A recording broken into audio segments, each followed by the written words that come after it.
So we forgot about our vacuum hose back here, the one that was impeding us removing the rear fuel line back there. So we got that off, and we should be free. Oh yeah, there's actually a space back here you can hook your hand into. I forgot. All right, we're good.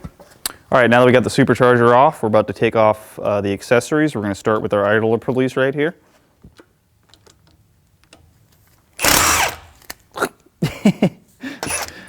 Dang wrench caught my glove and ripped it. Just grabbing some of the idler pulleys here. I'll move up to this guy now. Oh, wait, wrong way. We're going down here, actually. Never mind. We're going right there and right here. There we go. All right, so part of taking the accessories off is taking the water hoses off your water pump. So we're going to do that right now.